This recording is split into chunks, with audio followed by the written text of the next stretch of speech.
তো চিহ্ন মানে হচ্ছে কারোর ডাক নাম, আর সংকেত মানে হচ্ছে যে একটা গোটা পরিবারের ঠিকানা। যেমন অক্সিজেনের চিহ্ন হচ্ছে ও, আর অক্সিজেনের সংকেত হচ্ছে O2। O2 হচ্ছে ওর পরিবারের গোটা ঠিকানাটা।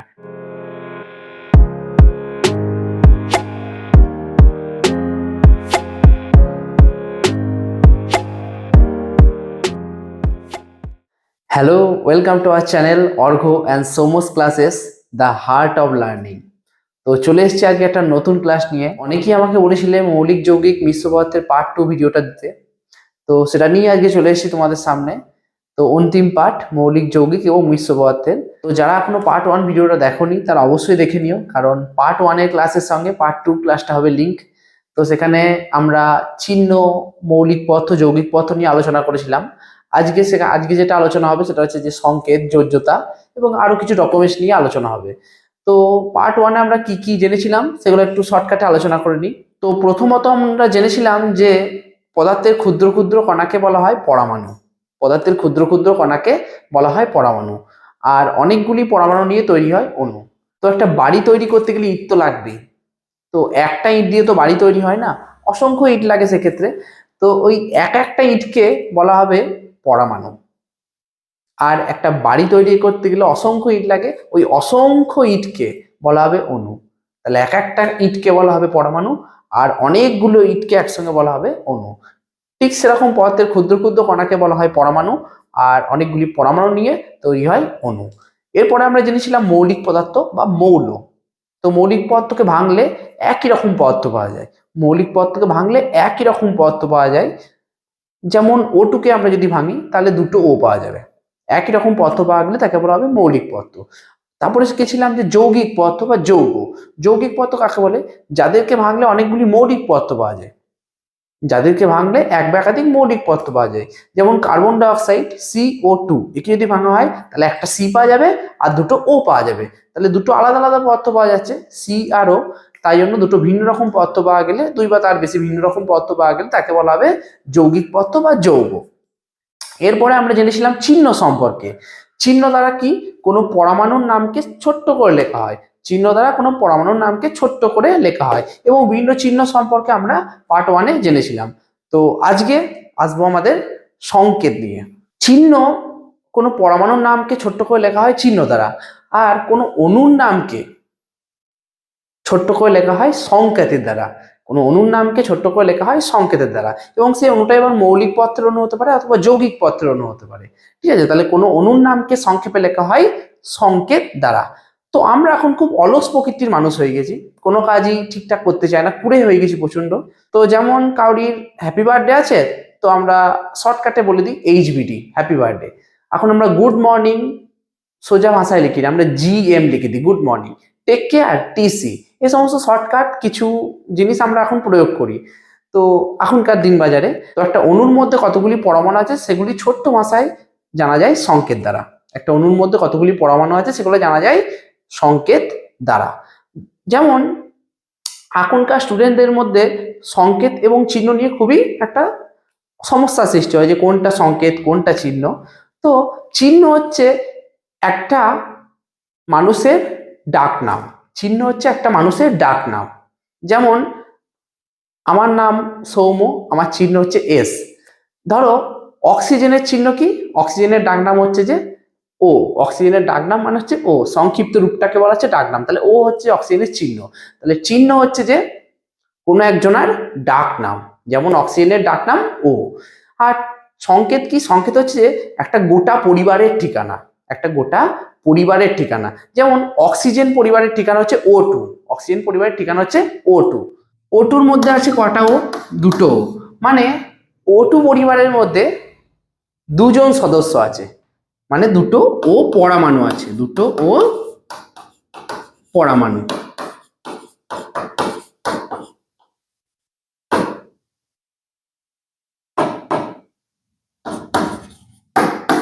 দুটো ও পরমাণু আছে। ঠিক আছে, তো চিহ্ন মানে হচ্ছে কারোর ডাক নাম, আর সংকেত মানে হচ্ছে যে একটা গোটা পরিবারের ঠিকানা। যেমন অক্সিজেনের চিহ্ন হচ্ছে O, আর অক্সিজেনের সংকেত হচ্ছে O2। O2 হচ্ছে ওর পরিবারের গোটা ঠিকানাটা। তো এইভাবে তোমরা মনে রাখতে পারবে চিহ্ন এবং সংকেতকে। তো প্রথমেই যেটা আছে সেটা হচ্ছে তোমাদের সংকেত। সংকেত মানে কোনো অণুর নামকে ছোট্ট করে চিহ্নের দ্বারা প্রকাশ করা কি বলা হচ্ছে সংকেত। কোনো মৌলিক পদার্থ বা যৌগিক পদার্থে অণুর নামকে যে ছোট্ট করে প্রকাশ করা হয় সংক্ষিপ্ত রূপ দ্বারা তা কি বলা হচ্ছে যে সংকেত। যেমন এখানে সংকেত বলে দিয়েছে যে যার দ্বারা কোনো মৌলিক বা যৌগিক পদার্থের একটি অণুকে চিহ্নের সাহায্যে সংক্ষেপে প্রকাশ করা হয় তা কি বলা হচ্ছে যে ওই যৌগের সংকেত, ওই যৌগের সংকেত, ওই যৌগের সংকেত। ঠিক আছে, তাহলে কোনো মৌলিক বা যৌগিক পদার্থের অণুর নামকে, কোনো মৌলিক বা যৌগিক পদার্থের অণুর নামকে চিহ্নের সাহায্যে সংক্ষিপ্ত রূপে প্রকাশ করা হয় কিসের দ্বারা? সংকেত দ্বারা। তাহলে পরমাণুর নামকে ছোট্ট করে লেখা হয় চিহ্ন দ্বারা, আর অণুর নামকে ছোট্ট করে লেখা হয় সংকেত দ্বারা। এখানে দেখো কিছু যৌগের নাম, অণুতে কয়টি করে পরমাণু আছে, সংকেত লেখার নিয়ম আর সংকেতগুলো এখানে বলে দিয়েছি। প্রথমেই আছে carbon die oxide. Carbon die অক্সাইডের মধ্যে কি কি পরমাণু আছে? সি আছে একটা আর ও আছে দুটো। সি আছে একটা আর ও আছে দুটো। তাহলে কার্বন ডাই অক্সাইড হচ্ছে একটা পরিবারের ঠিকানা, যেখানে পরিবারে কে কে সদস্য আছে? সি আছে আর ও আছে দুটো, সি একটা আর ও দুটো। তাহলে সংকেত লেখার সময় সি কে, কার্বন ডাই অক্সাইডের সময় সি কে সবসময় আগে লিখতে হয় আর ও কে লিখতে হয় পরে। দিয়ে সংকেত হচ্ছে CO2, কার্বন ডাই অক্সাইড। তারপর আছে মিথেন। মিথেনের পরিবারে কে কে সদস্য আছে? যে সি আছে একটা, এইচ আছে চারটে। আগে সি কে লিখতে হয় তারপরে এইচ কে, দিয়ে সংকেত হচ্ছে CH4। কার্বন মনো অক্সাইড, তার পরিবারে কে কে সদস্য আছে? কার্বন আছে একটা আর অক্সিজেন আছে একটা। তাহলে এখানে দেখো সংকেত লেখা আছে CO। পরে হচ্ছে বেনজিন। বেনজিনের পরিবারে কে কে সদস্য আছে? সি আছে ছটা আর এইচ আছে ছটা। তাহলে এগুলো হচ্ছে সবই কিন্তু পরমাণু, সিও একটা পরমাণু, এইচও একটা পরমাণু। মানে এইচ, সি পরমাণুটা আছে ছটা আর এইচ পরমাণু ওটাও আছে ছটা। তাহলে এখানে সংকেত দেওয়া আছে C6H6। তারপর হচ্ছে যে অ্যামোনিয়া। অ্যামোনিয়া পরিবারে কে কে সদস্য আছে? এন আছে একটা আর এইচ আছে তিনটে। দেখো এখানে সংকেত দিয়ে দিয়েছে NH3। তারপর আছে হাইড্রোজেন সালফাইড। হাইড্রোজেন সালফাইড পরিবারে কে আছে? এইচ আছে দুটো আর এস আছে একটা। তাহলে এখানে সংকেত দিয়ে দিয়েছে H2S। তারপরে সালফার ডাইঅক্সাইডে কি আছে? এস আছে একটা, ও আছে দুটো, সংকেত SO2। কাকে আগে লিখতে হবে কাকে পরে লিখতে হবে এখানে লেখা আছে। Hydrogen chloride. হাইড্রোজেন ক্লোরাইড হচ্ছে যে HCl, এইচ আছে একটা আর ক্লোরিন আছে একটা, তাহলে HCl। তারপরে যেটা আছে সেটা হচ্ছে যে sodium chloride. Sodium chloride, sodium chloride. Sodium ক্লোরাইডের এখানে দেখো, এখানে সোডিয়াম ক্লোরাইডে তোমাদেরকে পরিবারে কে কে সদস্য আছে? Na আছে একটা আর Cl আছে একটা, সংকেত NaCl, যেটাকে বলা হচ্ছে খাদ্য লবণ। ঠিক আছে, তো এইগুলো হচ্ছে যে তাদের সংকেত কিছু বলে দিয়েছে, এগুলো তোমাদের মাথায় রাখতে হবে। তাহলে কোনো অণুর নামকে সংক্ষিপ্ত রূপে প্রকাশ করা হয় সংকেত দ্বারা, আর কোনো পরমাণুর নামকে সংক্ষিপ্ত রূপে প্রকাশ করা হয় চিহ্ন দ্বারা। এটা কিন্তু মাথায় থাকবে। তাহলে ওই মনে রাখবে যে কাউরির ডাক নাম মানে চিহ্ন, আর পরিবারের ঠিকানা মানে হচ্ছে যে সংকেত। তো এরপরে আছে কিছু যৌগের নাম, সংকেত আর ব্যাখ্যা। প্রথমেই আছে কার্বন মনোঅক্সাইড, যার সংকেত হচ্ছে যে CO। এই যদি কার্বন এখানে একটা আছে আর ও আছে একটা, ও আছে একটা, তো ও যদি একটা থাকে তাহলে তাকে বলা হয় মোনো অক্সাইড। ও যদি একটা থাকে তাকে বলা হচ্ছে মোনো অক্সাইড। তো অক্সাইড মানে হচ্ছে কোনো, যখন অক্সিজেনের সঙ্গে কোনো একটা পরমাণু যুক্ত থাকবে তখন সেটাকে বলা হবে অক্সাইড। যেমন এখানে অক্সিজেনের সঙ্গে যুক্ত আছে সি মানে কার্বন। ঠিক আছে, তাহলে একটা অক্সিজেন থাকলে তাকে বলা হচ্ছে মোনো অক্সাইড। তারপরে কার্বন ডাই অক্সাইড, এখানে কটা অক্সিজেন আছে? দুটো।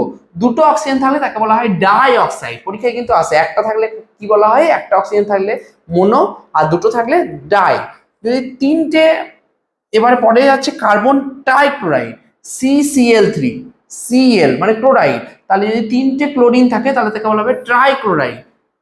তিন মানে ট্রাই, দুই মানে ডাই, এক মানে মোনো। ঠিক আছে, তারপরে Cl4, কার্বন টেট্রাক্লোরাইড, যার সংকেত হচ্ছে CCl4। সি মিনস কার্বন আর ক্লোরাইড মানে হচ্ছে যে Cl আর টেট্রা মানে চার। তাহলে চার মানে হচ্ছে যে টেট্রাক্লোরাইড। এটা মাথায় রাখবে, চারটি যদি পরমাণু থাকে, যদি চারটি ক্লোরিন পরমাণু থাকে তাকে বলা হচ্ছে টেট্রাক্লোরাইড। মানে ক্লোরাইড মানে ক্লোরিন যুক্ত আছে তার সঙ্গে, ক্লোরাইড মানে তার সঙ্গে ক্লোরিন পরমাণু যুক্ত আছে। টেট্রা মানে চার। তারপরে হচ্ছে যে ফসফরাস পেন্টাক্লোরাইড, যার সংকেত হচ্ছে PCl5। PCl5। এখানে Cl কটা আছে, এখানে Cl আছে 5টা, মানে Cl 5টা আছে বলে তাকে বলা হচ্ছে পেন্টাক্লোরাইড। 5 থাকলে তাকে বলা হবে পেন্টা। তারপরে চলে আসছে ফসফরাস ট্রাইফ্লুরাইড, ফ্লুরিন থেকে এসছে ফ্লুরাইড, তাহলে 3টে আছে তাই জন্য একে বলা হবে ট্রাইফ্লুরাইড। 3টে আছে এর তাই জন্য একে বলা হয় ট্রাইফ্লুরাইড। আর তারপর হচ্ছে SO3, 3টে অক্সিজেন, 3টে অক্সিজেন থাকলে তাকে বলা হবে ট্রাইঅক্সাইড, ট্রাইঅক্সাইড। তাহলে একটা যদি অক্সিজেন থাকে তাকে বলা হবে মোনো অক্সাইড, 2টো থাকলে ডাইঅক্সাইড, 3টে থাকলে ট্রাইঅক্সাইড। এবারে ক্লোরিন যখন 3টে থাকবে তখন তাকে বলা হবে ট্রাইক্লোরাইড, ট্রাইক্লোরাইড। যদি 4টে থাকে টেট্রাক্লোরাইড, 5টা থাকলে পেন্টাক্লোরাইড। ঠিক আছে, ফ্লুরিন যদি থাকে তাহলে তাকে বলা হবে, 3টে এখানে ফ্লুরিন আছে তাই জন্য বলা হবে ট্রাইফ্লুরাইড, ট্রাইফ্লুরাইড। তো এগুলো একটু মাথায় রাখবে নামগুলো, যে কটা থাকলে কি পরমাণু থাকলে কি নাম হয়। সাধারণত অক্সিজেনের ক্ষেত্রে অক্সাইড, ক্লোরিনের ক্ষেত্রে ক্লোরাইড, আর ফ্লুরিনের ক্ষেত্রে ফ্লোরাইড। তো এর পরবর্তী টপিক হচ্ছে যোজ্যতা। যখন কোনো একটা পরমাণু যতগুলি হাইড্রোজেনের সঙ্গে যুক্ত থাকবে, কোনো একটা পরমাণু যতগুলি H মানে হাইড্রোজেনের সঙ্গে যুক্ত থাকবে দিয়ে যৌগ গঠন করবে, সেটাই বলা হচ্ছে তার যোজ্যতা। তাহলে কোনো একটা পরমাণু যতগুলি হাইড্রোজেনের সঙ্গে যুক্ত থাকবে এবং যৌগ গঠন করবে সেটাই হচ্ছে তার যোজ্যতা। যেমন H2O, এখানে অক্সিজেন পরমাণু 2টো হাইড্রোজেনের সঙ্গে যুক্ত আছে, এখানে অক্সিজেন পরমাণু 2টো হাইড্রোজেনের সঙ্গে যুক্ত আছে, তাহলে অক্সিজেনের যোজ্যতা কত? 2। ঠিক আছে, তাহলে কোনো একটা পরমাণু যতগুলি হাইড্রোজেনের সঙ্গে যুক্ত হয়ে যৌগ গঠন করবে সেটাই হবে তার যোজ্যতা। এই যৌগটার নাম কি? যৌগটার নাম হচ্ছে যে জল, যৌগটার নাম হচ্ছে যে জল। তাহলে যৌগ কেন বলা হচ্ছে? কারণ একে ভাঙলে 2টো H পাওয়া যাবে আর একটা O পাওয়া যাবে। দেখো 2টো ভিন্ন ভিন্ন পদার্থ পাওয়া যাবে, তাই জন্য একে বলা হবে যৌগিক পদার্থ বা যৌগ। আর একই রকম পদার্থ পাওয়া গেলে তাকে বলা হচ্ছে মৌলিক পদার্থ বা মৌল। ঠিক আছে, তাহলে কোনো একটা পরমাণু যতগুলি হাইড্রোজেনের সঙ্গে যুক্ত হয়ে যৌগ গঠন করে সেটাই হচ্ছে তার যোজ্যতা। দেখো যোজ্যতা, কোনো মৌলের একটি পরমাণু যত সংখ্যক হাইড্রোজেন, যত সংখ্যক কার সঙ্গে? হাইড্রোজেন, এটা মাথায় রাখবে, হাইড্রোজেন পরমাণুর সঙ্গে যুক্ত হয়ে যৌগ গঠন করে তাকেই বলা হয় ওই মৌলের যোজ্যতা। ঠিক আছে, তাহলে যতগুলি হাইড্রোজেনের সঙ্গে যুক্ত হয়ে যৌগ গঠন করবে সেটাই হচ্ছে তার যোজ্যতা। ঠিক আছে, যেমন তোমাদেরকে উদাহরণ হিসাবে কটা দেখাচ্ছি আমি। প্রথমেই কিছু যৌগের নাম আছে জল, প্রথম যৌগের নাম আছে জল, এখানে সংকেত H2O, এখানে কি কি পরমাণু আছে? H আছে আর O আছে, H আছে আর O আছে।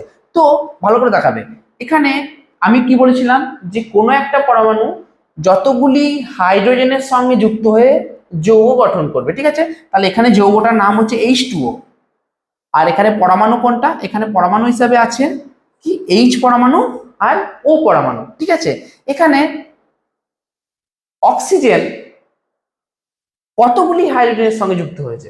এখানে অক্সিজেন কতগুলি হাইড্রোজেনের সঙ্গে যুক্ত হয়েছে? দেখো 2টো হাইড্রোজেনের সঙ্গে যুক্ত হয়েছে। ঠিক আছে, তাই জন্য এখানে অক্সিজেনের যোজ্যতা হচ্ছে যে 2, অক্সিজেনের যোজ্যতা হচ্ছে যে কত? 2। এখানে অক্সিজেনের যোজ্যতা হচ্ছে যে কত? 2। মিথেন, মিথেন সংকেত হচ্ছে CH4, CH4, তাহলে এখানে পরমাণু হিসেবে আছে C আর H। ঠিক আছে, আচ্ছা এখানে C কটা হাইড্রোজেনের সঙ্গে যুক্ত হয়েছে? দেখো 4টে, তাহলে এখানে কার্বনের যোজ্যতা হচ্ছে যে 4, কার্বনের যোজ্যতা হচ্ছে যে 4। ঠিক আছে, তারপরে NH3, এখানে N কটা হাইড্রোজেনের সঙ্গে যুক্ত হয়েছে? 3টে, তার জন্য এখানে নাইট্রোজেনের যোজ্যতা হচ্ছে কত? 3। PH3 মানে হচ্ছে ফসফিন, ফসফিনের সংকেত হচ্ছে PH3, PH3, PH3। এখানে কি কি পরমাণু আছে? P আর H। আচ্ছা এখানে ফসফরাস, P মানে ফসফরাস, ফসফরাস কটা হাইড্রোজেনের সঙ্গে যুক্ত হয়েছে? দেখো 3টে, তাই জন্য এখানে ফসফরাসের যোজ্যতা হচ্ছে যে 3। HCl মানে এখানে কি কি পরমাণু আছে? হাইড্রোজেন পরমাণু আর হচ্ছে ক্লোরিন পরমাণু, হাইড্রোজেন আর ক্লোরিন। আচ্ছা ক্লোরিন কটা হাইড্রোজেনের সঙ্গে যুক্ত হয়েছে? দেখো কিছু নাই মানে একটা, কিছু নাই মানে হাইড্রোজেন কটা আছে এখানে? একটা, কিছু নাই মানে হাইড্রোজেন এখানে আছে একটা, তাহলে তাই জন্য এখানে ক্লোরিনের যোজ্যতা হচ্ছে যে 1। HI নাম হচ্ছে হাইড্রোজেন আয়োডাইড, আই মানে হচ্ছে আয়োডিন। ঠিক আছে, এখান থেকে আয়োডাইড, তাহলে এখানে আয়োডিন কটা হাইড্রোজেনের সঙ্গে যুক্ত হচ্ছে? একটা, তাই জন্য এখানে যোজ্যতা হচ্ছে 2। তারপরে H2S, এখানে সালফার, S মানে সালফার, এখানে তাহলে পরমাণু হিসাবে আছে H আর S। এখানে S কটা হাইড্রোজেনের সঙ্গে যুক্ত হচ্ছে দেখো, দুটো। কটা? দুটো, তাই জন্য এখানে যোজ্যতা হচ্ছে যে 2। ঠিক আছে, পরবর্তী যে কোশ্চেন আছে সেটা হচ্ছে পারমাণবিকতা কাকে বলে, উদাহরণ দাও। পারমাণবিকতা কাকে বলে, উদাহরণ দাও।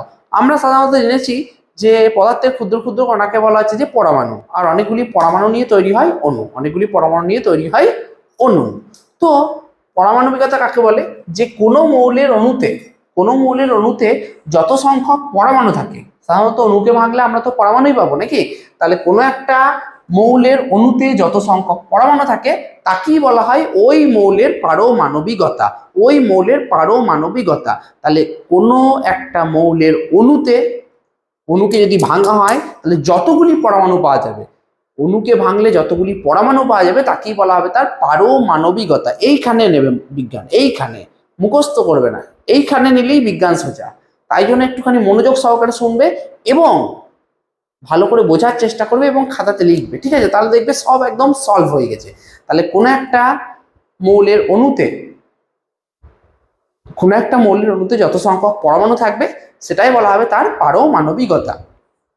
যেমন ধরো হাইড্রোজেনের সংকেত কি, মানে হাইড্রোজেনের পরিবারের ঠিকানা H2, ঠিক আছে? H2 মধ্যে কটা পরমাণু আছে? H2 কে যদি ভাঙা হয় তাহলে পাওয়া যাবে দুটো H পরমাণু।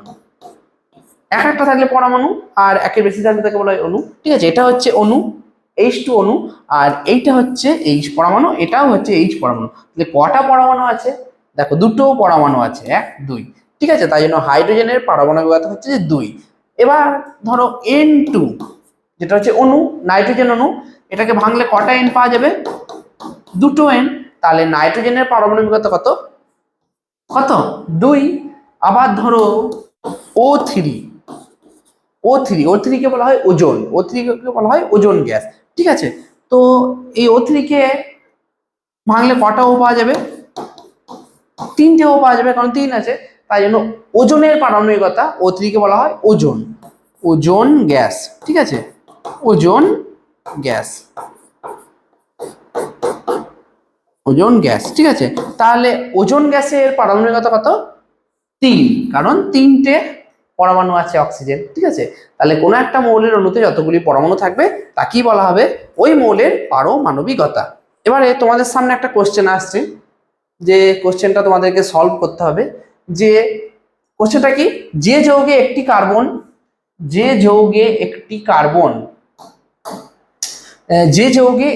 কার্বন আর 4টি হাইড্রোজেন পরমাণু উপস্থিত, সেই যৌগের নাম লেখো, সংকেত লেখো আর পরমাণুগুলির যোজ্যতা লেখো, ঠিক আছে? তো অ্যান্সারটা আমাদের তৈরি করতে হবে। তো কি হবে দেখি, তোমরাও করতে লাগো। তো কার্বন কটা আছে? একটা, বেশ। কার্বনের চিহ্ন কি? সি, কার্বনের চিহ্ন তো সি। আর একটা আছে, তাই জন্য 1 লেখে না, 1 লিখলেও হবে, না লিখলেও অসুবিধা নাই। তো 1 লিখছি না, তো এখানে লিখলাম কার্বন, ঠিক আছে? কার্বন আছে একটা, বেশ। পরবর্তী বলেছে হাইড্রোজেন আছে 4টে, হাইড্রোজেনের চিহ্ন H, হাইড্রোজেনের ডাক নাম হচ্ছে H, ঠিক আছে? সাধারণত ডাক নাম মানে চিহ্ন, আর বাড়ির ঠিকানা সংকেত, ঠিক আছে? হাইড্রোজেন কটা আছে? 4টে তো লিখতেই হবে।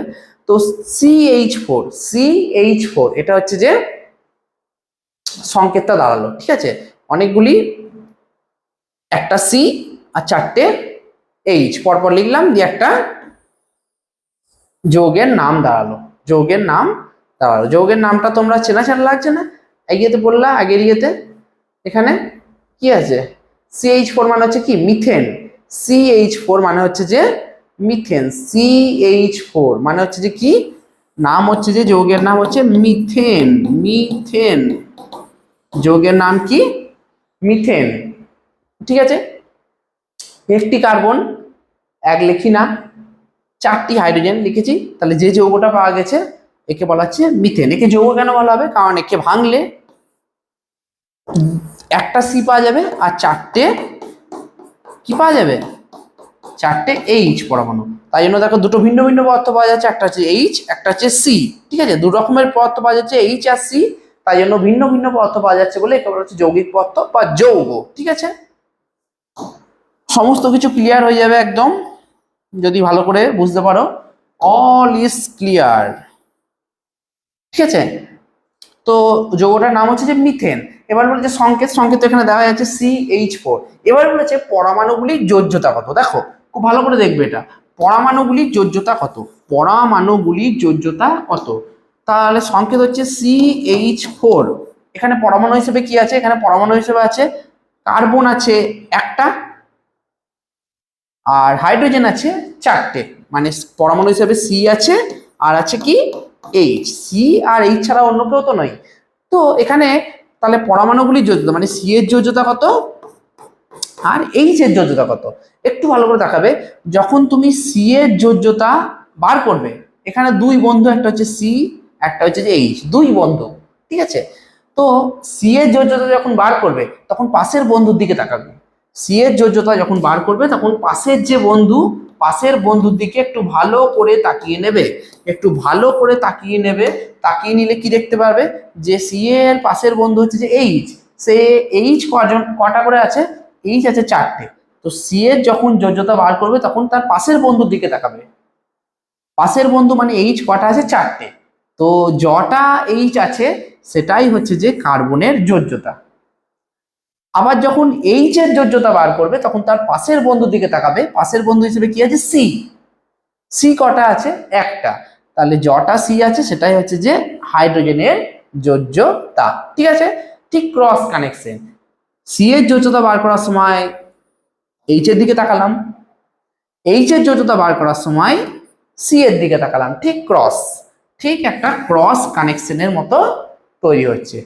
সি এর যোজ্যতা বার করার সময় তাকাচ্ছি কার দিকে, এইচ এর দিকে। এইচ কটা আছে, চারটে, তাই জন্য সি এর যোজ্যতা হচ্ছে 4।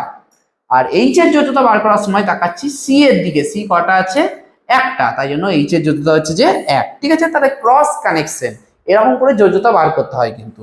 তো অনেক কোটাই যোজ্যতা তোমাদের আছে এখানে, ধরো। তাহলে কোশ্চেনটার অ্যান্সারটা হয়ে গেল, যেখানে যৌগের নাম হচ্ছে যে মিথেন, সংকেত হচ্ছে CH4, আর পরমাণুগুলির যোজ্যতা এখানে সি এর যোজ্যতা হচ্ছে যে 4, আর হাইড্রোজেনের যোজ্যতা হচ্ছে যে 1, ঠিক আছে। ঠিক ক্রস কানেকশন করে আমরা যোজ্যতা বার করব। ধরো তোমাদেরকে বলে দিয়েছে এরকম একটা কোশ্চেন স্যাম্পেলে, যে একটি যে যৌগে একটি নাইট্রোজেন আর তিনটি হাইড্রোজেন আছে, একটি নাইট্রোজেন আর তিনটি হাইড্রোজেন আছে, তার সংকেত। তো একটি নাইট্রোজেন এক লেখে না, তাই জন্য NH3, যৌগের নাম হচ্ছে অ্যামোনিয়া। NH3 মানে হচ্ছে যে অ্যামোনিয়া, ঠিক আছে। পরীক্ষা এরকম আসতে পারে অ্যামোনিয়া। এখানে পরমাণুগুলির যোজ্যতা কত, পরমাণু হিসেবে আছে N আছে, আর আছে কে, H। তো N এর যখন যোজ্যতা বার করবো তখন তার পাশের বন্ধু মানে ক্রস কানেকশন করব। কটা আছে পাশের বন্ধু, H কটা আছে, তিনটে, তাহলে N এর যোজ্যতা হচ্ছে 3। আর H এর যখন যোজ্যতা বার করবো তখন ক্রস কানেকশন করব, মানে N কটা আছে, কিছু নেই, মানে কটা বললাম, একটা, তাহলে এখানে H এর যোজ্যতা হচ্ছে যে 1, ঠিক আছে। তো এইভাবে তোমরা যোজ্যতা বার করবে, ঠিক আছে, ক্লিয়ার। পরের কোশ্চেন হচ্ছে দ্রবণ। তো দুই বা ততোধিক পদার্থ মিশ্রণ, দুই বা ততোধিক পদার্থ যখন মিশে থাকে তখন তৈরি হয় দ্রবণ। দুই বা ততোধিক পদার্থ যখন মিশে থাকবে তখন সেটাকে বলা হবে দ্রবণ। যেমন চিনি আর জল, চিনি জলের একটা মিশ্রণ, এটা হচ্ছে একটা দ্রবণ, মানে চিনি আর জলের দ্রবণ, ঠিক আছে। তারপরে আমরা গরম থেকে এলে আমাদেরকে বাড়িতে চিনি, জল, লেবু, নুন দিয়ে একটা শরবত করে দেয়, তো সেটা হচ্ছে এক ধরনের দ্রবণ। দ্রবণের সাধারণত দুটো পার্ট, দ্রবণের দুটো পার্ট, কি কি সেই পার্ট, একটা হচ্ছে যে দ্রাবক আর আরেকটা হচ্ছে যে দ্রাব। 1 নাম্বার পার্ট হচ্ছে দ্রাবক আর 2 নাম্বার পার্ট হচ্ছে যে দ্রাব। 1 নাম্বার পার্ট হচ্ছে দ্রাবক আর 2 নাম্বার পার্ট হচ্ছে দ্রাব। তাহলে যখন দুই বা তার বেশি পদার্থ যখন পরস্পর গুলে যাবে বা মিশে থাকবে তখন সেটাকে বলা হবে দ্রবণ, ঠিক আছে, দ্রবণ। তো দ্রবণের দুটো পার্ট, দুটো অংশ, একটা হচ্ছে দ্রাবক আর একটা হচ্ছে দ্রাব। দেখো এখানে ছবিতে নিয়েছি জল, যেটাকে পানি বলা হচ্ছে, যেটাকে বলা হচ্ছে যে দ্রাবক। কেন দ্রাবক বলেছে আমি সেটাতে আসছি। আর নিচে চিনি, যেটাকে বলা হচ্ছে দ্রাব, কেন বলা হচ্ছে দেখো। তো দ্রবণে আমি ধরো চিনি প্লাস জলের দ্রবণ তৈরি করেছি, তো দ্রবণের মধ্যে যেটা বেশি পরিমাণে থাকবে সেটাকে বলা হবে দ্রাবক, দ্রবণের মধ্যে যেটি বেশি পরিমাণে থাকবে সেটাকে বলা হবে দ্রাবক। দ্রবণের মধ্যে যেটা বেশি পরিমাণে থাকবে সেটাকে বলা হবে দ্রাবক, আর যেটা কম পরিমাণে থাকবে সেটাকে বলা হবে দ্রাব। ঠিক আছে, তো চিনি আর জলের মধ্যে কে বেশি পরিমাণে আছে? জল বেশি পরিমাণে থাকবে, তাই তো, তাই জন্য জলকে বলা হবে দ্রাবক। জলকে বলা হবে কি? দ্রাবক। আর চিনি কম পরিমাণে থাকবে, তাই জন্য চিনিকে বলা হবে দ্রাব। ঠিক আছে, তো দ্রবণে যেটা বেশি পরিমাণে থাকে সেটাকে বলা হবে দ্রাবক, আর যেটা কম পরিমাণে থাকবে সেটাকে বলা হবে দ্রাব। তাহলে দ্রবণ সমান কি? দ্রাবক প্লাস দ্রাব, দ্রাবক প্লাস দ্রাব। ঠিক আছে, তো এখানে দেখো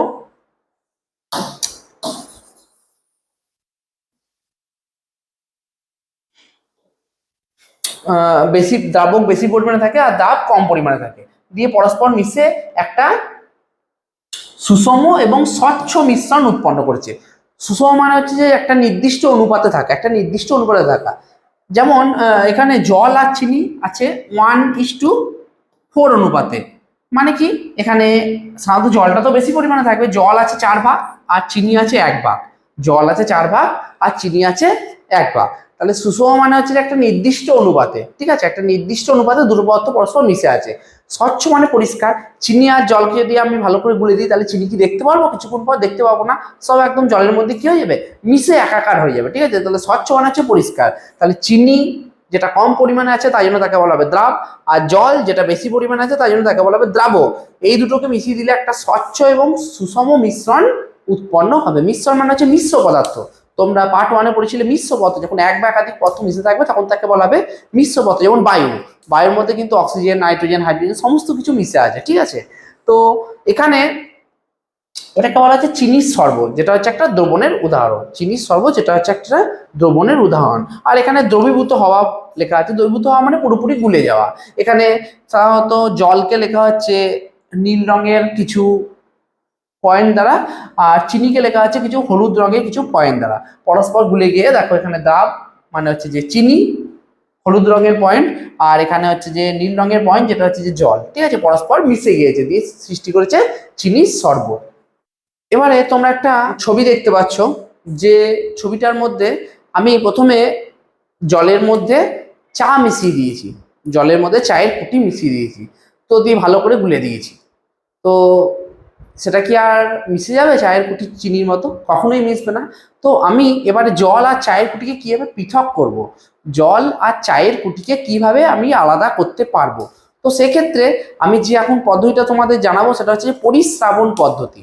পরিস্রাবণ পদ্ধতি, তো সেক্ষেত্রে একটা বিশেষ ধরনের পেপার আমরা ইউজ করবো, যে পেপারটার নাম হচ্ছে ফিল্টার পেপার বা ফিল্টার কাগজ। সাধারণত সাদা রঙের হয়, দেখো দেখতে পাচ্ছ সাদা রঙের যে কাগজটা, যেটাকে আমি একদম ঝালমুড়ির মতো গুটিয়ে দিয়ে দিয়েছি, ঠিক এরকম সাদা রঙের একটা পেপার, ঠিক সাদা রঙের এরকম গোলপাড়া একটা পেপার, যেটা ফিল্টার পেপার নামে পরিচিত। তো এক্ষেত্রে আমি ওই যে জলের মধ্যে যে চাটা মিশিয়েছি সেটাকে আমি একটা অন্য একটা পাত্রে ফিল্টার পেপারটাকে ভালো করে মুড়িয়ে দিয়েছি, দিয়ে এবারে ওই চা আর জলের মিশ্রণটা ভালো করে ঢালছি। ঠিক আছে, তো ঢাললে দেখা যাবে যে এখানে এই পরীক্ষাটা 2-3 বার করতে হবে, একবারে হয়তো স্বচ্ছভাবে হবে না। করলে দেখা যাবে যে ওপরে ফিল্টার পেপারের ওপরে চায়ের কুটিগুলা পড়ে আছে, আর নিচের পাত্রে একটা পরিষ্কার জলগুলা এসে জমা হচ্ছে। ঠিক আছে, এই পদ্ধতিটা কিন্তু 1-2 বারে হবে না, 2-3 বার 4 বার করলে হয়তো সেক্ষেত্রে হবে। ঠিক আছে, তো প্রথমে একটা চা আর জলকে আমি ভালো করে মিশিয়ে দিয়েছি, যেটা মেশে নাই কখনো, দিয়ে এটাকে আমি এবারে দুটোকে আলাদা করব, জল এবং চাকে আলাদা করবো। একটা বিশেষ পেপার নিয়েছি, এটার নাম হচ্ছে ফিল্টার পেপার। ফিল্টার পেপারকে অপর একটা পাত্রে ভালো করে গুটিয়ে ভরে দিয়েছি, দিয়ে এবারে ওই দ্রবণটা মানে যেটা আমরা চা আর জলের যে মিশ্রণটা সেটা ঢালছি। তো ঢাললে দেখা যাবে ওপরে চায়ের কুটিগুলো যেরকম আমরা সকালে চা খাই, তো সেক্ষেত্রে চাটা আমরা ছাঁকনি দিয়ে ছাঁকি, তো ওপরে থাকে চায়ের কুটি আর নিচে থাকে পরিষ্কার চা। ঠিক সেরকম উপরে দেখো কালো কালো যে ময়লাগুলো পড়ে আছে, আর নিচের পাত্রে পরিষ্কার জল এসে জমা হয়েছে। তো এই ধরনের পৃথক পদ্ধতিকে বলা হচ্ছে পরিস্রাবণ। এই ধরনের পৃথক পদ্ধতিটাকে বলা হচ্ছে যে পরিস্রাবণ। তাহলে তরলের মধ্যে যদি কোনো অদ্রাব্য, অদ্রাব্য মানে যেটা হচ্ছে সূক্ষ্ম, অদ্রাব্য কণা মানে হচ্ছে যে যেগুলো জলের মধ্যে মিশতে পারে না। দ্রাব্য মানে মেশা, আর অদ্রাব্য মানে মিশতে যেগুলো পারে না। ঠিক আছে, তা তরলের মধ্যে অদ্রাব্য কোনো সূক্ষ্ম পদার্থের কণা, সূক্ষ্ম মানে যেগুলো খুবই ছোট, মানে খালি চোখে প্রায় দেখা যায় না বা এতই ছোট। ঠিক আছে, তা তরলের মধ্যে মিশে থাকা কোনো অদ্রাব্য কঠিন পদার্থের দানা ফিল্টার পেপারের সাহায্যে আলাদা করার পদ্ধতিকেই বলা হচ্ছে পরিস্রাবণ। ঠিক আছে, তাহলে এখানে দেখো তোমাদেরকে পরের টপিক যেটা হচ্ছে পরিস্রাবণ, এখানে ডকুমেন্টস হিসেবে দিয়ে দেওয়া হয়েছে যে পরিস্রাবণ কাকে বলে। পরিস্রাবণ কাকে বলে? দেখো, তরলে মিশ্রিত কোনো অদ্রাব্য, অদ্রাব্য মানে বললাম যেটা হচ্ছে যে মিশতে পারে না, অদ্রাব্য মানে হচ্ছে যেটা মিশতে পারে না। ঠিক আছে, তাহলে তরলের মধ্যে কোনো অদ্রাব্য কঠিন পদার্থের সূক্ষ্ম সূক্ষ্ম কণাগুলি, সূক্ষ্ম মানে খুবই ছোট, ফিল্টার কাগজের সাহায্যে ছেঁকে, ফিল্টার কাগজের সাহায্যে ছেঁকে, ফিল্টার কাগজ বললাম একটা গোল কাগজ, যেটা আমরা কোনো তরল পদার্থের মধ্যে যদি কোনো অদ্রাব্য মিশে থাকে সেটা পৃথক করার জন্য ব্যবহার করি। ঠিক আছে, তাহলে ফিল্টার কাগজের সাহায্যে ছেঁকে ওই তরল থেকে আলাদা করার পদ্ধতি কি বলা হচ্ছে? পরিস্রাবণ। তাহলে জলের মধ্যে যদি কোনো অদ্রাব্য মিশে থাকে সেগুলো ফিল্টার পেপারের সাহায্যে ছেঁকে ওই তরল থেকে আলাদা করার পদ্ধতিকে বলা হচ্ছে যে পরিস্রাবণ পদ্ধতি, পরিস্রাবণ পদ্ধতি। এবারে আমরা ওই পুনরায় আগের ছবিটায় আর একবার আসবো, আগের ছবিটায় আমরা আর একবার আসলাম। তো আসার আমার মূল কারণ হচ্ছে যে দেখো, যখন আমি ছাঁকছিলাম তখন ওপরের মধ্যে কিছু ময়লা জমে আছে, মানে কালো রঙের ওই চায়ের কুটিগুলোয় আমি ধরলাম জমে আছে। তো ফিল্টার কাগজের উপরে যে কালো রঙের উপাদানগুলো পড়ে আছে তাকে বলা হবে অবশেষ, তাকে বলা হয় অবশেষ। আর নিচের যে পরিষ্কার জল থাকে তাকে বলা হচ্ছে পরিশ্রুত, তাকে বলা হয় পরিশ্রুত, পরিশ্রুত। তাহলে ফিল্টার কাগজের মধ্যে যে অদ্রাব্য দানাগুলো পড়ে থাকে, মানে ময়লাগুলো পড়ে থাকে, তাকে বলা হচ্ছে অবশেষ। আর নিচের পাত্রে যে পরিষ্কার জলটা জমা হয় তাকে বলা হচ্ছে পরিশ্রুত। তো পরিশ্রুত আর হচ্ছে যে অবশেষ, পরিশ্রুত আর হচ্ছে যে অবশেষ। তো পরিশ্রুত ও অবশেষ কাকে বলে? যে ফিল্টার কাগজের মধ্যে পড়ে থাকা কঠিন পদার্থকে বলা হয় অবশেষ, মানে ওই ময়লাগুলোকে। আর ফিল্টার করার পর পাওয়া স্বচ্ছ তরলকে, স্বচ্ছ মানে পরিষ্কার তরলকে বলা হচ্ছে যে পরিশ্রুত, পরিশ্রুত। ঠিক আছে,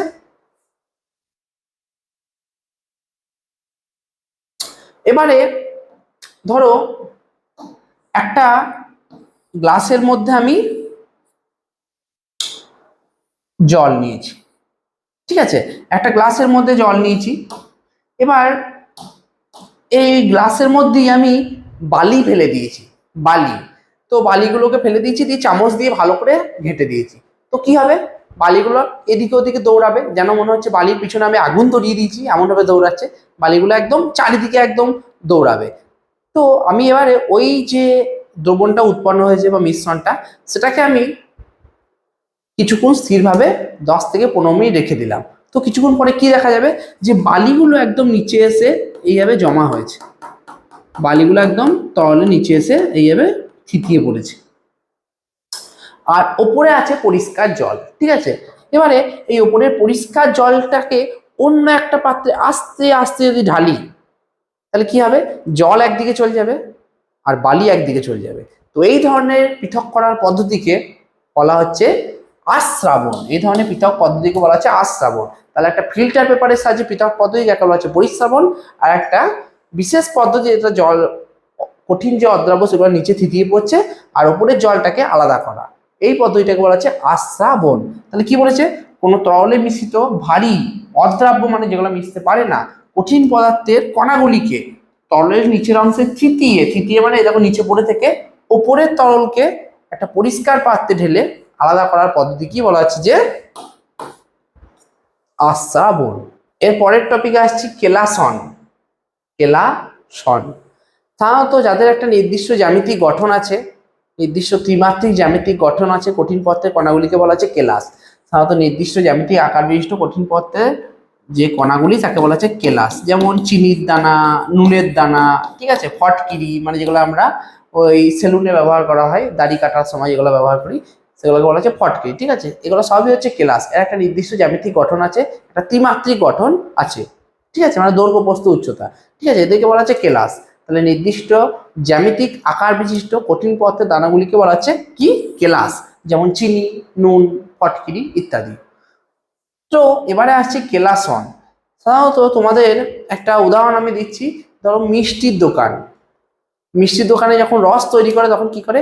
চিনি আর জল একটা পাত্রে নেয়, দিয়ে ভালো করে তাকে ওভেনে ফোটায়। তো ফোটাচ্ছে, ফুটিয়ে যাচ্ছে, তো একটা সময় পর বাষ্প বেরোবে চিনি জলের, দিয়ে চিনি জলটা আস্তে আস্তে কী হবে, কম হতে থাকবে। চিনি জলের যে লেভেল প্রথমে ছিল সেটা আস্তে আস্তে কম হতে থাকবে, এবং চিনি এবং জলটা গাঢ় হয়ে যাবে। গাঢ় মানে মোটা হয়ে যাবে, ঠিক আছে। তো যখন খুব ফুটে যাবে, এবার ওই ফুটে যাওয়ার পর তাকে এবারে ওভেন থেকে নিচে নামিয়ে আনা হলো, এবং নিচে ঘরের তাপমাত্রায় কিছুক্ষণ রাখা হলো। তো কিছুক্ষণ রাখার পর দেখা যাবে যে চিনি আর জল পরস্পর আলাদা হয়ে গেছে। চিনিটা সাধারণত কি হয়ে গেছে, একটা ঢেলা পাকিয়ে গিয়েছে, একটা ফটকিরির মতো একটা ঢেলা পাকিয়ে গেছে, যেমন মিচড়ি, ঠিক আছে। তো এই ঢেলা পাকিয়ে যাওয়াটা কি বলা হচ্ছে, যে বিশেষ পদ্ধতিটাকে বলা হচ্ছে কেলাসন। তাহলে যখন কোনো একটা দ্রবণ থেকে, দ্রবণটা কি, চিনি আর জল একটা দ্রবণ, ঠিক আছে। চিনি আর জলকে কি করলাম, গরম করলাম, কিছুক্ষণ পর বাষ্প বেরোলো, এবং চিনি জলটা বেশ গাঢ় বা মোটা হয়ে গেল। এবার তাকে নিচে নামিয়ে রাখলাম, ঘরের তাপমাত্রায় কিছুক্ষণ রেখে দিলাম, দিয়ে দেখতে পেলাম যে চিনি আর জল পরস্পর আলাদা হয়ে গেছে, চিনিটা সাধারণত একটা ঢেলা পাকিয়ে গিয়েছে। তো কোনো দ্রবণ থেকে কঠিন পদার্থের এই কেলাস তৈরির পদ্ধতিকে বলা হচ্ছে কেলাসন। তো কোনো দ্রবণ থেকে কঠিন পদার্থের কেলাস, কেলাস মানে যার একটা নির্দিষ্ট জ্যামিতিক গঠন আছে, ঠিক আছে। তাহলে ওই মিচড়ি যেটা একটা নির্দিষ্ট জ্যামিতিক গঠন আছে, এটাকে বলা হচ্ছে কেলাস, ঠিক আছে। তো পরের যে পদ্ধতি সেটা হচ্ছে যে খুব ইম্পর্টেন্ট পদ্ধতি, যেটা হচ্ছে কেলাসন। কোনো দ্রবণ থেকে কঠিন পদার্থ, দ্রবণটা কি ছিল, চিনি আর জল, কোনো দ্রবণ থেকে কঠিন পদার্থের কেলাস তৈরির পদ্ধতিকে বলা হয় কেলাসন, বলা হয় কেলাসন। তাহলে কোনো দ্রবণ থেকে কঠিন পদার্থের কেলাস তৈরির পদ্ধতিকে বলা হয় কেলাসন, কেলাসন, ঠিক আছে। যেমন চিনি আর জল যেটা আমরা করলাম এখনই, সেটাই। এবারে তোমাদেরকে এখনই যেটা বললাম, যে কোশ্চেনটা দেখো, তোমাদের জন্য কিছু কোশ্চেন আছে এখন, যে চিনি ও জলের মিশ্রণ থেকে কিভাবে চিনিকে পৃথক করবে, এবং এই পদ্ধতির নাম কি। এই পদ্ধতির নাম কি? তো এক্ষুনি বললাম যে একটা পাত্রে চিনি জল নেবে, দিয়ে তাকে ভালো করে গরম করবে, তাহলে কিছুক্ষণ পর চিনি জলে বাষ্প বের হবে, এবং চিনি জলটা আস্তে আস্তে কমতে থাকবে, এবং কি হয়ে যাবে, মোটা বা গাঢ় হয়ে যাবে। এবারে তাকে নিচে নামিয়ে আনবে ওভেন থেকে, দিয়ে কিছুক্ষণ ঘরের তাপমাত্রায় রেখে দেবে। তো কি দেখতে পারবে, যে কিছুক্ষণ পর দেখতে পাবে যে চিনি আর জল পরস্পর আলাদা হয়ে গেছে, ব্রেকআপ, আলাদা হয়ে গেছে, ঠিক আছে। তো দেখতে পাবে একটা মিচড়ির মতো একটা গঠন সৃষ্টি হয়েছে। তো এইভাবে কি দেখতে পাবে, একটা মিচড়ির মতো গঠন সৃষ্টি হয়েছে। তো তখন চিনি আর জল পরস্পর কি হয়ে যাবে, আলাদা হয়ে যাবে। আর এই পদ্ধতিটাকে কি বলা হয়, এই পদ্ধতিটার নাম হচ্ছে যে কেলাসন। কেন? কারণ চিনি আর জল হচ্ছে একটা দ্রবণ, চিনি জলের দ্রবণ থেকে একটা কঠিন পদার্থের কেলাস তৈরি হয়েছে, যেটা হচ্ছে মিচড়ি। তাহলে চিনি জলের দ্রবণ থেকে একটা কঠিন পদার্থের কেলাস তৈরি হয়েছে, তাই জন্য এটাকে বলা হচ্ছে কেলাসন। তো চিনি ও জলের মিশ্রণ থেকে কিভাবে চিনিকে পৃথক করবে, এটা তোমরা নিজের ভাষায় লিখবে, খুবই সোজা, যেটা হচ্ছে চিনি আর জলের ওই উদাহরণটা, ঠিক আছে। তো বিজ্ঞান জিনিসটা এমনই যে মুখস্থ চলবে না, সেখানে সেখানে বুঝে নিয়ে নিজের ভাষায় লিখতে হবে, ঠিক আছে। তাহলে তুমি পরীক্ষায় স্কোর করতে পারবে। আর যদি মুখস্থ করো তাহলে কিছু পারবে না, ঠিক আছে। এখানে বুঝে নেবে, দিয়ে শান্ত মাথায় ভেবে চিনতে লিখবে। পরের কোশ্চেনে, যে চিনি বা নুনকে জলে গুলে দেওয়ার পর আর দেখতে পাওয়া যায় না কেন। চিনি আর নুনকে জলে গুলে দেওয়ার পর দেখতে পাওয়া যায়, দেখতে পাওয়া যায় না কারণ, যে চিনি আর জলকে যখন, সরি, চিনি আর নুনকে যখন জলের মধ্যে গুলে দেবে, তখন সেগুলো আরো ছোট ছোট হয়ে জলের মধ্যে গুলে যাবে। চিনি আর নুনকে যখন জলের মধ্যে গুলবে, সেগুলো তখন আরো ছোট ছোট হয়ে তরলের মধ্যে কি হয়ে যাবে, মিশে যাবে।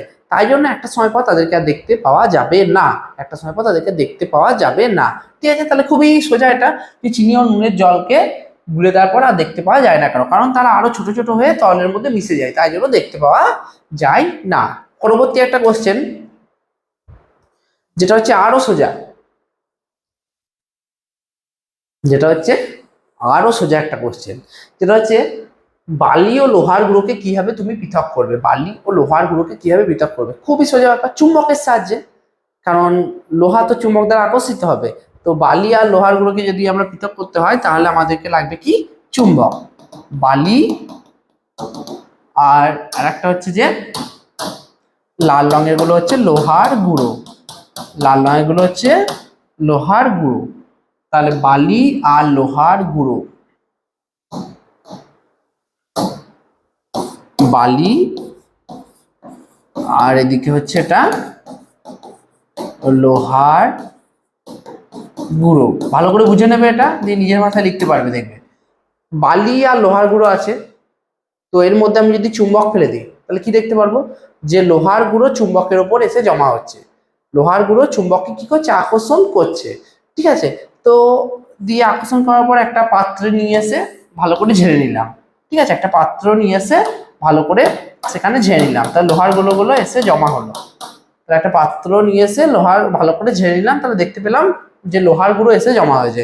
এবারে এই পদ্ধতিটা বারবার যদি করা হয়, বারবার ডুবিয়ে যদি করা হয়, চুম্বককে 2-3 বার এভাবে ডোবালাম, তাহলে দেখতে পাবো একটা সময় পর যে লোহার গুঁড়ো একদিকে হয়ে গেছে আর বালি একদিকে হয়ে গেছে। ঠিক আছে, তো এইভাবে আমরা বালি ও লোহার গুঁড়োকে পৃথক করতে পারবো। তাহলে কিসের সাহায্যে পৃথক করতে পারবো, বালি ও লোহার গুঁড়োকে একটি চুম্বকের সাহায্যে আমরা পৃথক করতে পারবো। তোমাদের জন্য আর একটা কোশ্চেন আছে, যে সব থেকে ভারী মৌলের নাম কি? সব থেকে ভারী মৌলের নাম মনে রাখবে, সব থেকে ভারী মৌলের নাম হচ্ছে যে ইউরেনিয়াম। ইউরেনিয়াম,